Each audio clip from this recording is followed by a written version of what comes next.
Nigeria on the march again, right? Well, it would seem so. And, of course, the political climate in Nigeria today has come up with some kind of weather all on its own. Forget the Harmattan and whatever else is happening anywhere else in the world. What are the implications of these many occurrences at the federal and at the state levels all over the nation? Pascal Odibo joins us this morning to take a look at the political climate. He is convener Unleash Nigeria here in our studio. Thank you so much for joining us today. Thank you very much, guys. Appreciate it. You know, beginning with the political climate, one of the things that I've seen a little concerning is the level of political education, or a lack of it, among the politicians and the electorate themselves. We can take for granted that INEC is well versed in its own with the laws and constitution aspects of the constitution that guides it. But the level of political education, not just voter education, but political education among the electorate and the politicians themselves, what's your reading? It's very poor, and it's a challenge. As we begin to march towards the last line and last lap of the campaigns into the birthing of a new Nigeria, I think there must be a need to unearth the environment and allow people to see people and the candidates for who they are and what they are. Because what we're seeing is a razzmatazz. And if you're old enough, it's like deja vu. The billboards are up again. The jingles are on again, and it's as if we are all going to collectively suffer from some kind of amnesia, you know, where we forget where we are coming from, you know. And I think that your question really speaks to the fact that there is absolute need to bring to the fore certain frameworks to enable our people to discern. Discernment is critical, to be able to understand and to read beyond the lines and go to cut the cheese and get into the meat and see exactly what these people offer. And that is why in Unleash Nigeria, our job is to unearth the environment, unearth the candidates, so that Nigerians can see, so that we don't get carried away by the buzz, the spirit of the age. And last time I was in your studio, I told you that the candidates are going to have their manifesto crafted by professionals. You know, you talked about the lines. My apologies for butting in. One of those lines part of those lines have come in endorsements by various people in the polity, various prominent Nigerians. Some have supported, some have kicked against. What do you make of it? There are those who are wondering, of what political value have endorsements been over the years? How much do endorsements sway the voters or sway the result or the outcome of the elections in any particular direction?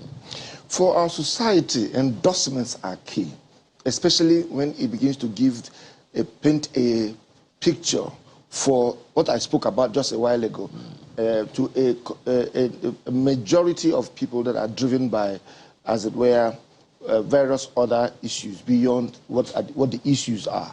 So for me, the Labour Party people should go to town, because if that endorsement from the President Obasanjo came for either Atiku or it came for Asiwaju, it would have been a breakthrough for them. Okay, so let nobody kid you. You know, if it wasn't important, they wouldn't have gone to visit him anyway, you know, earlier in the day. So let's put it this way. The exam has been set. This is the time for endorsements. You are going to see a lot of endorsements. Men are going to come out from their closets. Women are going to come out from their closets. People are going to say, you know what? You know, never again. We need to go move forward. Just 1 second, Bukola, when you say exams have been set, I wonder who set the exams. Who is the invigilator? Don't answer that one. but in dressing down the endorsements expectedly, you know, by those who didn't get it, they have said that the former president didn't deliver his own ward when he endorsed former vice president, his own deputy at the time, you know, in the 2019 election. So they're saying it doesn't amount to votes. Many votes. Let me tell you something. Maybe because of my life, I mean, as a strategy consultant, I've traveled around Africa. And there is this president of Obasanjo, we don't know his worth in Nigeria. Whenever we go to Egypt, Rwanda, or we go to, and Obasanjo speaks, comes to speak, the hall is packed. People listen to him.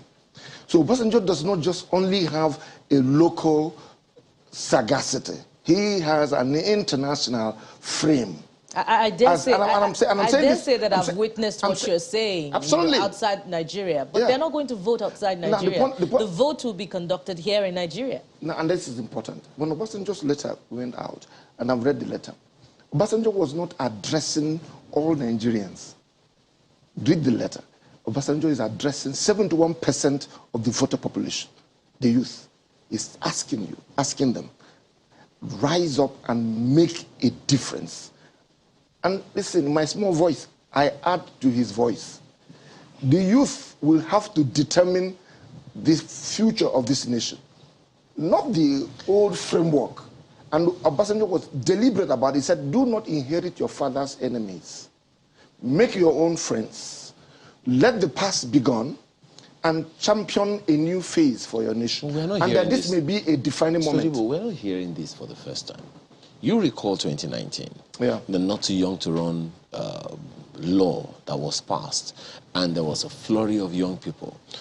It was difficult, if at all it happened, to have a concurrence among the young people, for them to have, okay, this is the person that we're going to go with. It was like a group of young people came together and say, look, let's go ahead and do this. We just read this morning that of the 80-something million voters that registered with INEC for 2019 elections, only 28-point-something million Nigerians voted. And young people, of course, most people would say that young people were nowhere to be found. They didn't stand up to be counted. What's the assurance that this time, this letter, as have been said by several other people before, will sway the young people? Let me tell you something. The young people before now were never interested. I have 4 boys and a girl. Of the 4, they are all grown-ups. In this election, they went to collected their vote without any prodding from me. With the PVC? Their PVCs, without any prodding from me. I just, where are you going to be? I want to go to collect my card. These people are talking amongst themselves. The young ones are talking. They will surprise everybody in 2023. That's one. The other thing I want to say is this, and this is for them. For everything you're doing, there are 3 things that drive it: the why, the what, and the how. The what is what they are telling us they will do. The how is what the press and everybody is asking, how will you do it? We need to go to the next level, which is the core, the why. The why can be seen when you converse with people over a period of time. You will see the reason, what they call, the French call raison d'être, why they want to be presidents. You need to, it looks like a simple question. Whenever you see any of those candidates sit before you, pressman, ask them, Mr. Peter Obi, why do you want to be president? Bola Ahmed Tinubu, why do you want to be president? Atiku Abubakar, why do you want to be president? They will speak for about 1 or 2 minutes. The reason for their interest in politics will show. It's a principle, they can't defy it. So the point I'm making here is this. I've listened to some of them. What I'm looking, the one that struck me most is the one that Peter Obi said, and which is this. He said he went for a course in Kellogg's, and after discussions, Nigeria was not mentioned, and he challenged the professor. The professor said, you want to hear about your nation, follow me. And he took him through a walk at Lake Michigan. I heard him on television. And he said, he explained to him why Nigeria is not playing up. You know what he said? And he gave him the dollar and said, between your dollar and the naira, which one will you take? Of course, he went for the dollar because it's more in value. He said, why? He said, because you don't trust your country. You all have a lot of money, but your country doesn't have. So he said, go back and build public wealth. You have private wealth. You don't have public wealth. The very reason, the why for every politician, any of our leaders, must be the people. If you interrogate them, don't bother about the infrastructure, the people. Whatever you're doing, if the why is not for the people, jettison them, no matter how much they shout, no matter how many billboards that they have. Check. That's why the next thing is the believability. Of all they are saying, who is the person you can trust? You need to trust them because we have gone through this road before. There is nothing they are telling us now we have not heard. We will give you light. We'll give you roads. It's a good so thing. you need to ask, okay, why do you want to give me light? Yeah, why do you want to give me It's road? a good thing that you have mentioned the candidate of the Labour Party, which reminds me of the former president's letter where he mentioned and I'm mentioning him based on principles. The needle and thread comment, for which the other political parties are frowned at, saying that that's not the kind of president who we want, who can be, tossed to and fro, But there are other interpretations given to that comment to the extent that, what we need is a malleable president. But where are you on this? Before I answer your question, look at this way.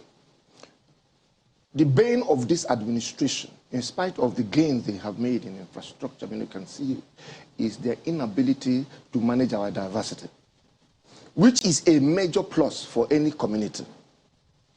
There's a word called groupthink. You can Google it when you go back. Groupthink is when you create an enclosure, which is the bane of this administration. There is an enclosure. Anyone that is not in this enclosure will fight. It's called the in-group and the out-group. When you create an in-group, an out-group automatically is created. So you have IPOB, you have all kinds of. And the only way to resolve it is to become inclusive, to allow. It's not the out-group that will resolve it. It's not that IPOB will resolve it. It is the in-group that will resolve it. Example, when Yaradua was around, how did he resolve? He went to the Niger Delta. Those people are set in their ways. You, the leader, come in and say, guys, we need to resolve this matter. So for me, any leader that, maybe because of our environment, any leader that doesn't have a coach, an executive coach, is a danger to society. Is a principle. There is a study in America that says that there are 3 things that will destroy America. The first is a nuclear attack. The second is a pandemic. The third is a lack of quality leadership. And when you go to America, the first thing they do when you get to a certain level is to attach a coach to you. Because your decisions can affect people. So we can't afford to allow unfortunately, we're running out of time now. But it's always like that. Yeah, but you have to come back some other time. But let's close on this. You spoke about the essence of the people in all of these. Yeah. Do the people, and that's why I asked that first question about political education. What should the people do now as we march towards February 25 and the subsequent election and elections after that one? Because most of the time we only talk about the president. No one is really looking at most of the governors. So it would seem like we are perhaps focusing on the wrong thing or focusing on the wrong sector of people or whatever. The presidency is most certainly crucial. But how about the second level of leadership? What should the people themselves be looking at? The governance closest to them or the governance in Abuja? Let me tell you something. The moment you get this circle thing I gave you, that golden circle, by the way, it was made popular by a guy called Simon Sinek. The moment you get it right, it percolates down. Okay. The way you are putting the executives, in the national executive under pressure, asking them why, it's the same thing that if a governorship candidate is coming up, ask him, why do you want to be a governor? That is question, a simple question. You're going to have to come back, Mr. Otubotu, because honestly, this is getting I really wonder, and you don't have to answer, but I wonder at the time where we supposedly got it right at the center, why it didn't percolate down. to the subnationals? Again, don't answer that one. That's the second question for me to think about. Pascal Odibo, convener Unleash Nigeria. Thank you so much for your perspective. Thank you very much. Truly appreciate your time.